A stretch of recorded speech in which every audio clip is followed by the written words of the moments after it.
Adawaan taateewwan gurguddoo adda dureedhaan seenaa Itoophiyaa keessatti dhaaman keessaa isa tokkodha. Seenaa waloo uummanni Itoophiyaa seenaa waloo guddaa kan hojjete kan waliin dabarse hundi uummanni Itoophiyaa kan harka keessaa qabu ta'uu isaati. Uummanni garaagarummaa jiru osoo ilaaliin garaagarummaa gama amantaatiin, gama aadaatiin, gama qooqatiin osoo hin jedhiin mootiin waamicha godhuudhaan waamicha biyyaa erga labseen booda uummanni daangadhaa hanga daangaatti kallattii hundaanuu waamicha taasifame kanaaf deebii laatee jechuudha. Egaa labsiin labsame uummanni bifa kallattiidhaan sirriitti hubatu diinni biyya alaa dhufee galaana ce'ee dhufe kun biyya maal godhuudhaaf akka dhufee qooqa salphaadhaan uummataaf hawaasaaf akka galutti akkasittiin ibsee diinni baargamaa ce'ee dhufee biyya kee balleessuudhaaf, amantii kee jijjiiruudhaaf, haadha manaa kee gudeeduudhaaf kan dhufe kaa'ii falmadhu kan humna qabu humna qabdu humna keetiin kan humna hin qabne immoo kadhannaadhaan na gargaari kan jedhuun akkasittiin labsii labsee nagaarinni rukutamee nagaarinni gaafa rukutamu kana uummatni waan jabduu waan hamtuu biyyatti akka galte hubachuudhaan uummanni deebii kennee kanaaf dhimmi kun dhimma jiraachuu fi dhimma jiraachuu dhiisuu biyyattiin tun biyya bilisa taate birmadummaa ishee eeggattee itti fufuu fi itti fufuu dhiisuu dhimma kana waan ta'eef egaa uummanni hundinuu daangaadhaan kana hubachuudhaan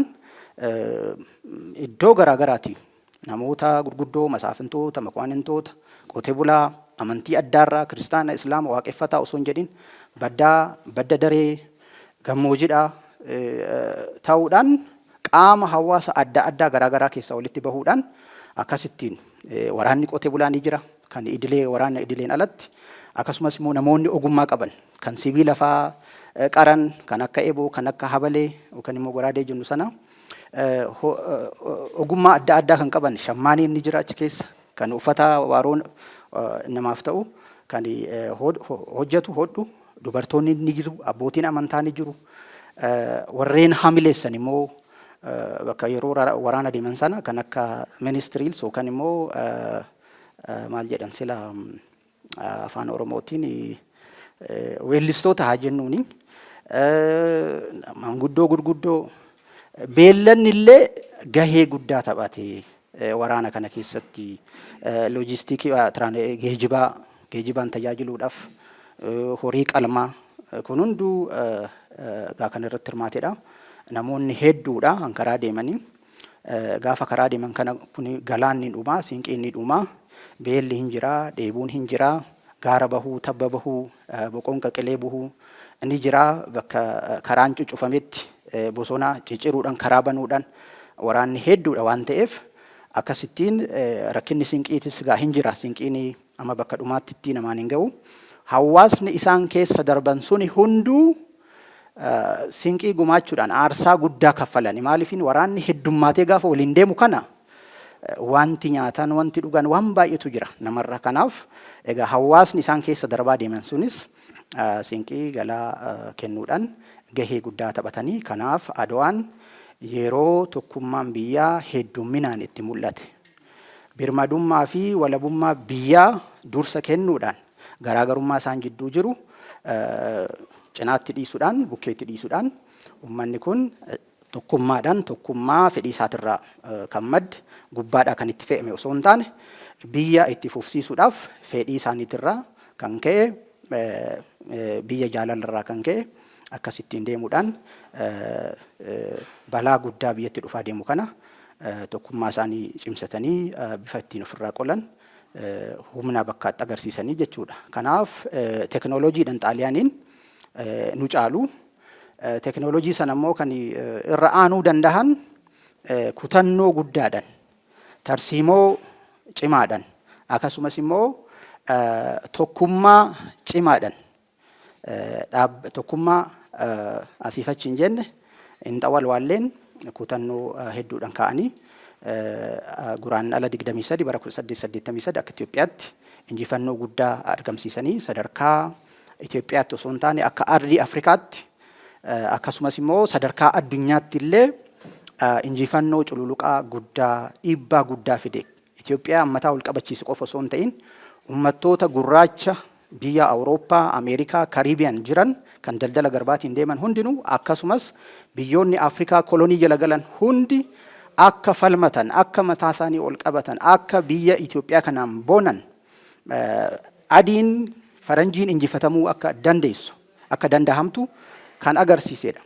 So tokkummaa kanaan garaagarummaa isaanii akka humnaatti fayyadamuudhaan fakkeenyaaf amma saboonni hundumtiyyuu cimina isaanii ni qabanii kun kan fardaan ekspertii ta'ee jira fardaan kan lolu kun kan xiyyaan ekspertii ta'ee jira kun meeshaadhaan kan ekspertii ta'ee jira akkasumas immoo waraana haala teessoo lafaa wajjin wal qabatee kan muuxannoo qabu jira. So humna kana hundumaa walitti fiduudhaan akkasittiin humna tokkoon injifannoo cululuqaa injifannoo nama boonsu mataa ol lama qabachiisu kan faranjii mataa gadi qabachiise fiduu dandahanii nu boonsanii jechuudha. So waraana kana keessatti egaa xaaliyaanonni kolleejjii leenjii waraanaa keessaa bahanii leenjii shaakallii hedduu godhanii haa ta'utiyyuu immoo mala aadaa xabbootiin waraana yeroo adda addaa diinota dhufan wajjin gaggeessan irraa muuxannoo cimsachuudhaan akkasumas immoo hawaasni waraanatti illee hin hirmaanne aadaa isaatiin beekumsa waraanaa kana fayyadamuudhaan xaaliyaan irratti injifannoo guddaa dhaqqabsiise.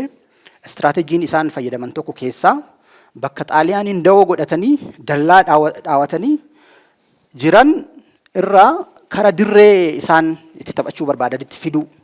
Fakkeenyaaf xaaliyaaniin Adigiraatitti mishigii dallaa guddaa dawoo guddaa ijaarrattee turte.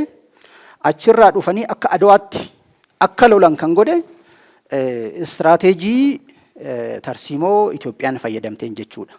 Tapha dirree isaan barbaadanitti xaaliyaanii Adigiraatii mishigii Adigiraatii fidanii Adowaatti akka isaan waraana sana lolan godhaniiru kun istiraatejii guddaa tokko kan fayyadamanidha. Odeeffannoo waraana keessatti immoo lola Adowaa keessatti keessattuu basaastonni xaaliyaaniif bulan fakkaatanii kan Itoophiyaadhaa odeeffannoo baay'ee barbaachisaa ta'e odeeffannoo cimaa ta'e kan fidan jiru. Fakkeenyaaf Baashaa Awwaaloom Gabra Igzii Kaasaa nama jedhamu isaan xaaliyaanii fakkaatanii waa'ee waraanaa xaaliyaanii sochii diinaa humna diinaa kallattii kamiin birgeedii kamiin akka dhufan odeeffannoo garee keenya kennuu danda'aniiru.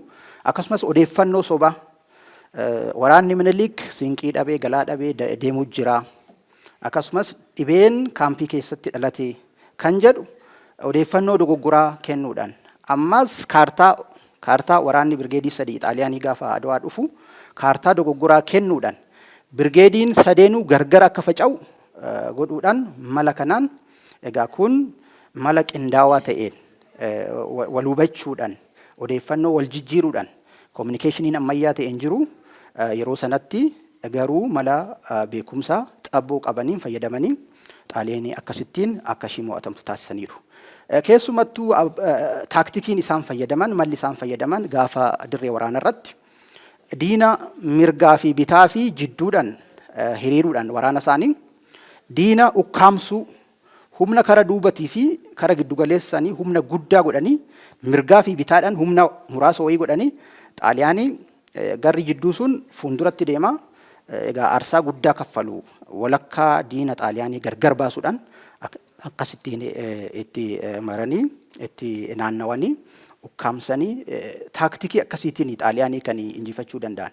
Keessumattuu waraana faradoodhaan lolamu gareen itti deemanii baay'inaan aarsaa guddaa akkaataa itti kaffalantu jira. Egaa san keessaa Fitiraarii Gabayyoon gareen suni Fitiraariin kara fuulduraatti hiriira. Egaa aarsaa guddaa ta'anii ammas osoo abdiin kutatiin garee xiqqoodhaan walitti gurmaahanii ammas itti deebi'anii xaaliyaanitti bifa sanaatiin akka isaan dadhabanii harka kennitan taasisuu keessatti gahee guddaa taphatan jechuudha. Kanaaf barnoonni Adowaa irraa barru maaliin barnoota irraa fudhannu maa'in humni tokkummaa waloon ta'anii tarkaanfii fudhachuun galma gahamuu barbaadamu sana gahamuu akka dandayamu.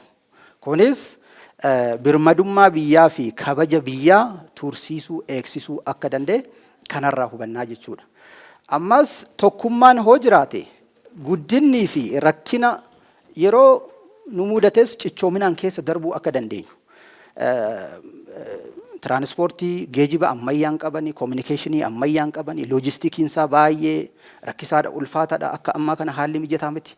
San keessa ta'uudhaan cichoominaan akka keessa darban tokkummaan maal akka fidu teknooloojiidhaan waraanaan yaa caalamanii malee garuu immoo tokkummaa qabaannaan teknooloojii sanayyuu warri teknooloojii qabu sanayyuu mo'achuun akka danda'atamu kanarraa hubachuun ni danda'ama jechuudha. Kanaaf tokkummaa akka ciminaatti itti fayyadaman jechuudha. Kanaaf haala qabatamaa Itoophiyaa ammaa kana wajjin wal qabannee zamanni hunduu qormaata mataasaa qaba. Kanarraa kan barannu tokkummaadhaan miira walootiin rakkinoota nutti dhufe kana bifa bilchaataadhaan ofirraa qolannee keessa darbuu akka qabnu. Garaagarummaa sabummaatiin waan adda adda biraatiin irratti hundaa'ee akka sabni waliin qoonne, uummanni akka waliin qoonne miiruma Adawaatti agarsiisan sanaan deemuun barbaachisaa akka ta'e yeroo irra jiru kana rakkina adda addaa hoo jiraatillee akkasittiin furuun akka danda'amu. Garaagarummaa bal'isuu irratti garaagarummaa xiqqeessuu irratti hojjetamuun akka qabu. Tokkummaa birmadummaa Itoophiyaa kabaja qabdu taasisuu keessatti baay'ee murteessaan sabaan amantiin waan adda addaatiin garaagarummaa gochuu akka hin qabaanne lola Adawaa kanarraa hubanna. Dhaloonni ammaa kuni wal gargaarsa, wal kabaja, aadaa duudhaa waloo qabnu sana cimanii qabaatanii yoo deeman rakkina isaan mudatu keessatti rakkina isaanii isaan mudate kana furuu akka danda'an kara guddinaa kara badhaadhinaatti akka deeman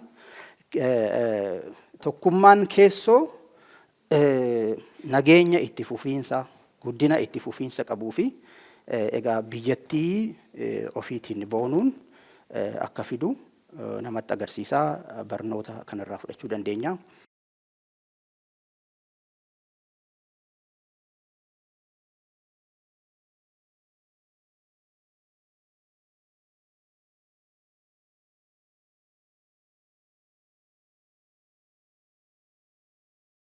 Egaa yaadannoo waliinii yoo jennu keessumattuu yeroo garaagaraatti ilitoonni garaagaraa bifa garaagaraatiin yaadatu. Egaa Adawaan injifannoo hunda keenyatti hangaree tokko garee biraa miti. Kanaaf bifuma tokkummaa biyyaa cimsuun bifuma tokkummaa miira Afrikummaatiin kabajuun nurra jiraata malee gareen garaagaraa kophaa kophaa kabajuun hin ta'u. Egaa yaadannoon tokko injifannoo yaadannoo Adawaa egaa kuni haala bareedaan haala isa madaaluun gamoon ijaaramee achi keessatti muuzeemiin ni jira. Kun egaa yaadannoo keessaa tokko. Egaa yaadannoo shubbisa aadaa, geerarsa aadaa agarsiisuudhaan saboonni hunduu akka itti hirmaatan gochuudhaan saboonni hunduu qaama seenessa kana inklusiif akka ta'u hammataa akka ta'u godhuudhaan yaadannoo godhuu akka qabu. Maalifiin yeroo garaagaraatti mootolee yeroo akkaataatti faarsamutu jira. Gareen biraa kophaatti akkaataatti faarsu jira. Garuu immoo injifannoon Adawaa kun kan argame saboonni hunduu garaagarummaa tokko malee kan waloodhaan bahanii mormatanii injifannoo argatan waan ta'eef yaadannoo waliinii gaggeessuun barbaachisaadha jechuudha. Hiriira adda addaa gaggeessuudhaan shubbisa aadaa gartee garaagarummaa hawaasa jidduu jiru walitti fayyisuudhaaf wantoonni akkasii sanarratti uummata hedduu hirmaachisuun barbaachisaadha jechuudha.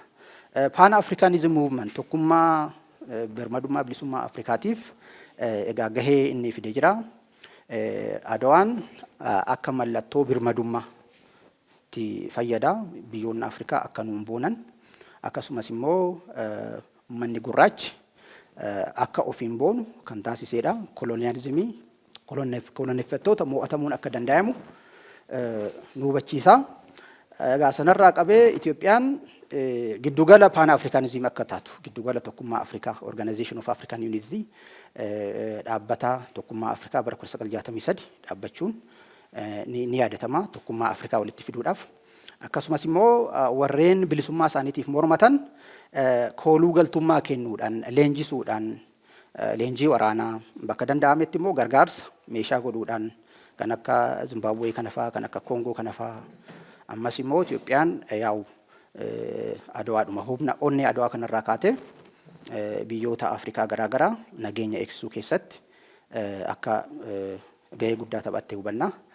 Egaa seenaa waloo qabnu keessaa egaa gama duudhaa gama hambaatiin Itoophiyaan biyya argama namaatii ilmoo namaatii ammas biyya argama bunaatii qaroomina hedduu qabdi. Hunduu uummatni biyya kanaa qaroomina biyya kanaaf gumaache ni qaba seenaa waloodhaaf kan ta'u jechuudha. Seenaa teknoolojii gamoo ijaaruu sirna dimokiraatawaa sirna qonnaa ammayyaa ta'e kun hunduu qabeenyuma Itoophiyaati seenaa waloo kan ta'udha.